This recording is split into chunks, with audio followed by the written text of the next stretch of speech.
I was standing in the emergency room, watching doctors work on a woman who wasn't breathing. Her chest wasn't moving. The heart monitor above her head showed a single flat line, stretching longer than it should have. The room was loud, machines were beeping, footsteps rushed past me, voices called out instructions I had heard hundreds of times before. But somehow, everything felt distant, muted. Then a sudden realization cut through the noise. That woman on the table was me. I had collapsed during my shift. According to my medical chart, my heart had stopped. Not for a few seconds, for several minutes. 6 minutes, to be exact. 6 minutes without a heartbeat. 6 minutes without breathing. And during those 6 minutes, something happened that completely shattered everything I believed about life and death. Before I go any further, I need to be very clear. What you're about to hear is not medical advice. It's not meant to replace professional care or explain anything scientifically. This is a personal experience. It's shared for reflection, not fear. I worked as an emergency room nurse for over 10 years. I had seen death up close, not in movies, not in stories, in real life. I was trained to stay calm, to follow protocol, to separate emotion from function. When patients coded, I moved automatically. When families cried, I offered the same careful words I had practiced many times before. Inside, I believed death was final. When the body stopped, everything stopped. No awareness, no continuation, no mystery. Near-death experiences were things patients talked about after trauma or medication. I listened politely, but I didn't believe them. That certainty did not survive what happened next. The emergency room was my second home. Long shifts blended together. 12 hours often turned into 14. Sleep was something I negotiated with, not something I relied on. I learned how to eat quickly, how to ignore hunger, and how to keep moving even when my body asked me to stop. Chaos was normal. Sirens announced new arrivals. Monitors beeped constantly. Voices echoed through the hallways, calling out vitals, medications, and instructions. I had seen more death than I could count. Heart attacks, car accidents, overdoses, gunshot wounds. I had watched people take their final breaths. I had closed curtains around hospital beds and walked grieving families into small, quiet rooms. When people asked me, did they feel pain? Or, are they at peace now? I answer carefully, clinically. Inside, I believed death was the end. No awareness, no continuation. When patients talked about seeing lights, or feeling calm, or encountering something beyond this life, I listened politely. But I assumed it was the brain reacting to trauma. Lack of oxygen, medication effects, the mind trying to protect itself. I trusted science, protocols, measurements, what could be proven. Spiritual conversations made me uncomfortable, not because I rejected them, but because I didn't see where they fit. To me, life was physical, and when the body stopped functioning, everything else stopped too. That belief felt solid, unquestionable. It had guided how I worked, how I spoke to families, and how I understood the final moments of life. I had no reason to doubt it, until the night my own body failed me. That night was an overnight shift, the kind that quietly wears you down without ever giving you a moment to notice. We were short-staffed as usual. Patients kept coming. Car accidents, chest pain, intoxications, psychiatric emergencies. By 3 a.m, fatigue had settled in. Not the kind that makes you yawn, but the kind that disconnects you slightly from your own body. I remember noticing my hands felt strange. heavy, almost delayed, like they were responding a second too late. The lights in the emergency room felt harsher than usual. The noise blended together into a steady hum. I told myself it was dehydration, stress, another long shift. I had pushed through worse nights before. I stepped away from the nurse's station, intending to grab some water. As I walked, the floor felt uneven beneath my feet. The room tilted, just slightly. I reached out for the counter to steady myself, and missed. The next thing I remember was the sound of my body hitting the floor. It was loud, sharp, final. Someone shouted my name. I heard the scrape of a chair being pushed back. Another voice yelled for help. The words "Code Blue" cut through the room. Then the sounds began to fade. The emergency room, normally overwhelming, slipped away, and everything went quiet. Later, I would read my own medical chart, not out of curiosity, but because part of me needed proof that what I experienced was real. Time of collapse, time CPR was initiated, time medications were administered, time of return of spontaneous circulation, 6 minutes. That number stood out to me immediately. 6 minutes without a heartbeat. 6 minutes without breathing. 6 minutes where, according to everything I had been trained to believe, there should have been no awareness at all. In the emergency room, we are taught that seconds matter, that irreversible brain damage begins quickly, that consciousness fades fast. I had repeated those facts to families many times before. I believed them completely. But what happened during those 6 minutes did not match anything I had been taught. I didn't drift into darkness. I didn't lose awareness. I didn't experience confusion or panic. Instead, it felt as though my awareness sharpened, as if something heavy had been lifted away. There is no sense of time passing, no sense of urgency, no sense of fear. The chaos of the emergency room no longer felt close. It felt irrelevant, almost distant, like something I used to know, but no longer needed to engage with. I wasn't thinking about my body. I wasn't thinking about survival. I was simply aware, present, and calm, in a way I had never experienced before. The moment I realized I was no longer inside my body was not dramatic. There was no sudden jolt, no panic. It felt gentle, almost familiar, like stepping out of something that had been too tight for a long time. Suddenly, I was above the emergency room, not floating wildly, just present. I could see my body on the floor. I recognized my own face, but I felt no attachment to it, no fear, no urgency. I watched as my coworkers worked on me. I saw hands moving quickly. I heard voices calling out medications and times.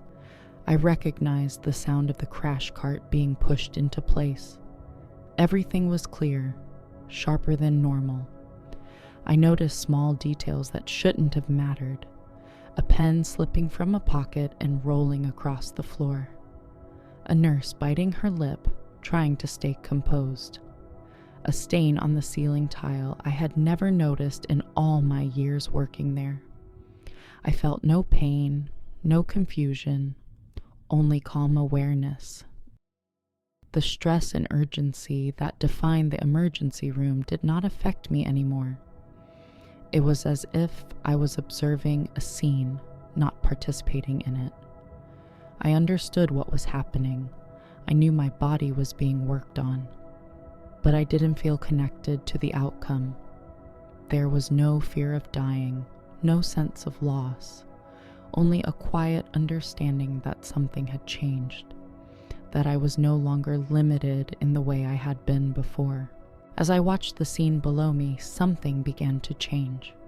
The emergency room started to fade, not suddenly, slowly. The The sharp sounds softened, the bright fluorescent lights dimmed. The urgency that had once defined every moment no longer held my attention. I began to move, not by walking, not by floating. It felt more like intention than motion. I didn't feel pulled, and I didn't feel pushed. I simply became aware that I was no longer above this room. The hospital slipped away behind me. I entered a space that felt dark, but not empty. It wasn't frightening. It felt alive. The darkness had depth to it, like a vast, quiet presence. I felt completely safe. More safe than I had ever felt in my physical body. There was no pain, no fear, no sense of urgency. Time did not feel linear. There was no before or after, only awareness.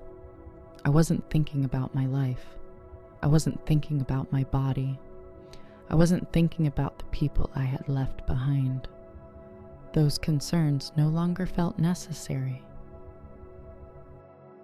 Instead, there was a growing sense of clarity, as if layers had been peeled away, leaving only what was essential.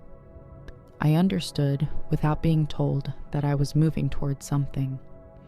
Not a place, not a destination, but an encounter. And whatever awaited me, I sensed would change everything.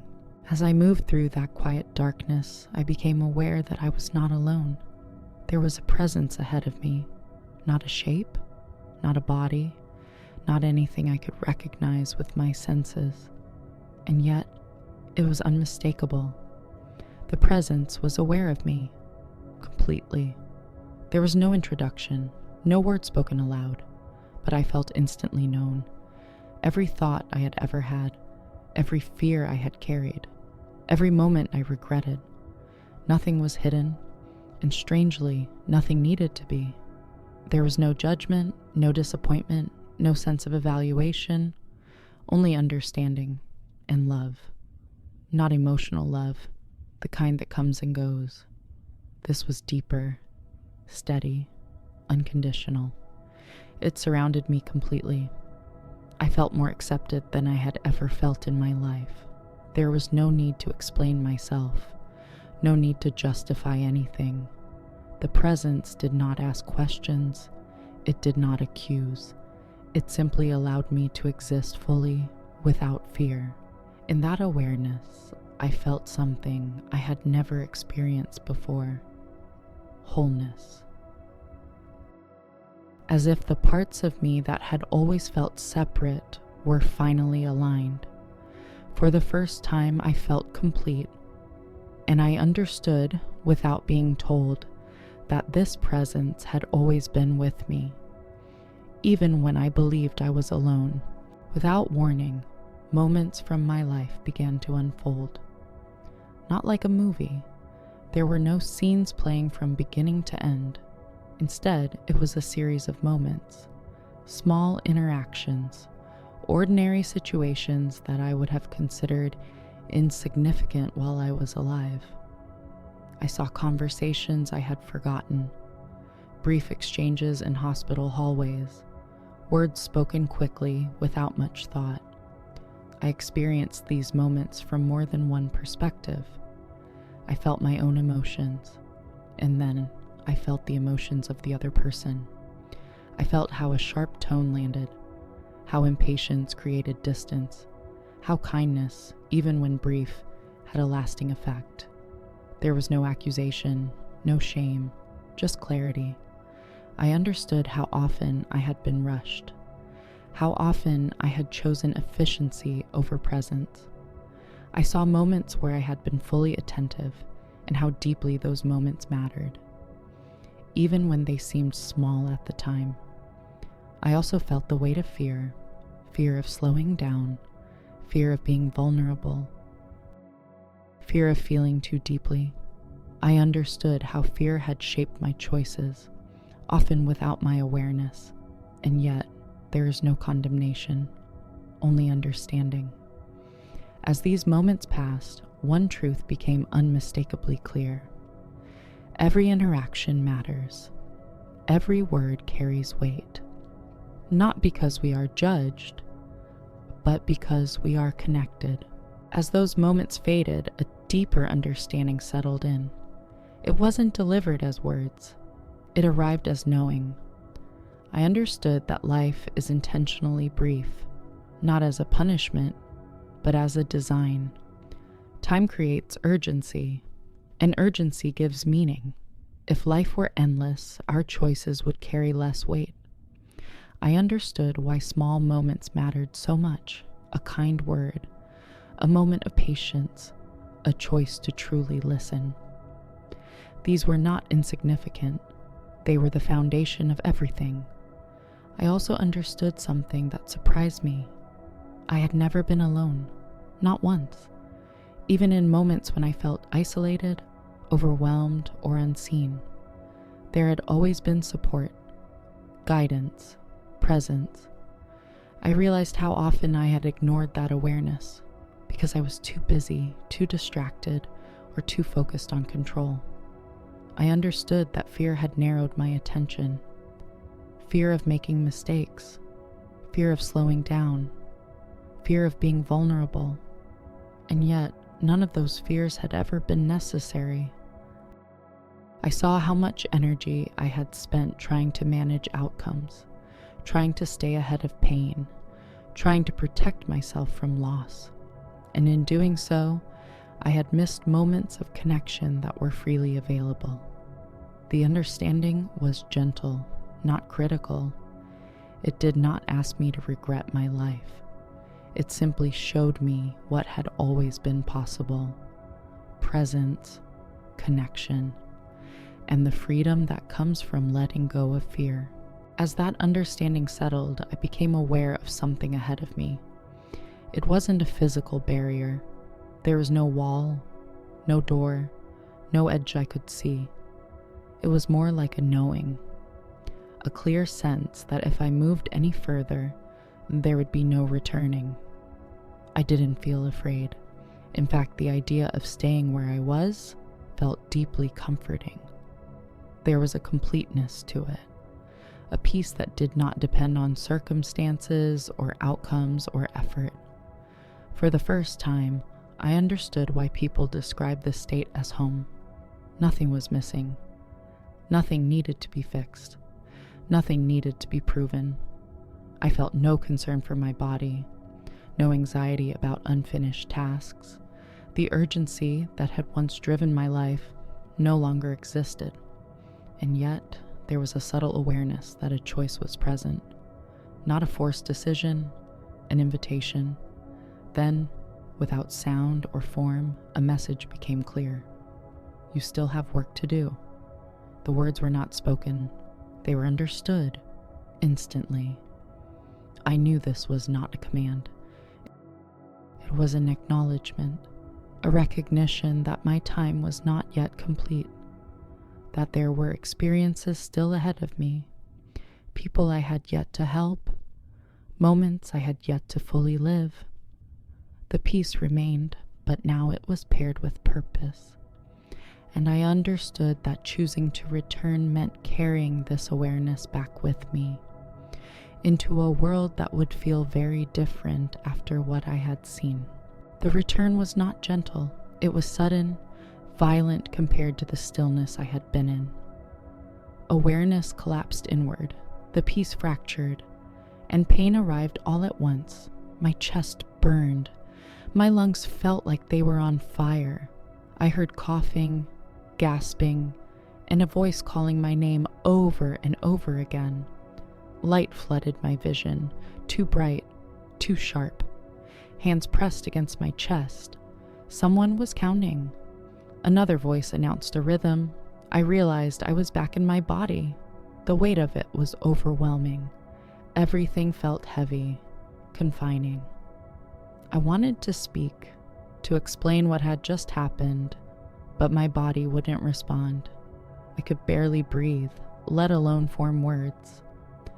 As the emergency room came back into focus, I saw the relief on familiar faces. I heard someone say, "She's back." Another voice said, "We've got a pulse." I wanted to tell them that What they had brought me back from was more real than anything I had ever known. But I stayed silent. Exhaustion overtook me. As I was wheeled away, the noise of the emergency room followed me. Monitors beeping, shoes moving quickly across the floor, voices fading in and out, and beneath all of it, a quiet knowing remained. I had been somewhere else, and I was changed. Recovery did not happen quickly. My body healed faster than my mind. Physically, there were explanations: cardiac event, exhaustion, stress, dehydration, words that made sense on paper, but none of them explained what lingered after. I struggled to sleep, not from fear, but from awareness. Everything felt louder, brighter, more intense. I noticed emotions more clearly, not just my own, but other people's. I could sense tension in a room before anyone spoke. I felt the weight behind words that were meant to sound casual. Conversations carried more meaning than they had before. I also felt disconnected from routines that once defined my life. The urgency I used to live by felt unnecessary, artificial. I wasn't depressed. I wasn't confused. I was recalibrated. Simple things mattered more. Sunlight through a window, the sound of someone laughing, the quiet comfort of being present. At the same time, there was frustration. I wanted to explain what had happened, but language failed me. Every attempt sounded inadequate. How do you describe peace that doesn't depend on circumstances? How do you explain knowing without learning? I quickly learned that not everyone was ready to hear it, so I stayed quiet. I focused on integrating the experience rather than explaining it. I understood that the purpose was not to convince anyone.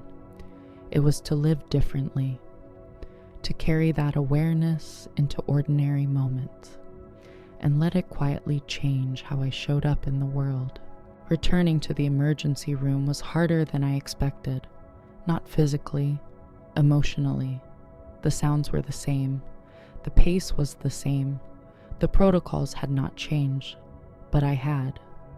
The first time I heard a code called overhead, my body reacted before my mind.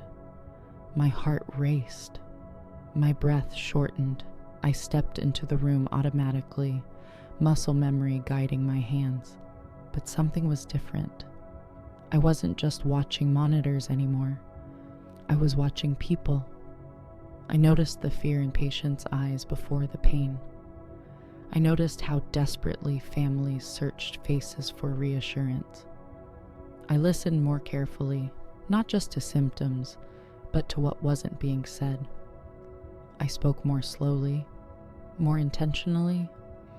I found myself holding hands longer, making eye contact, pausing even when the room felt busy. Some coworkers noticed the change. They said I seemed calmer, more present, less rushed. They didn't know why. I didn't explain. I also found myself treating dying patients differently. I spoke to them even when they were unresponsive. I explained what was happening. I told them they were not alone, not because a textbook told me to, but because I knew awareness might still be present. And that mattered. Every patient became more than a case, more than a diagnosis. They were someone experiencing one of the most significant moments of their existence, and I had the privilege of being there with them. That understanding reshaped my work, not by slowing me down, but by grounding me in what truly mattered. I don't share this story to convince anyone of anything.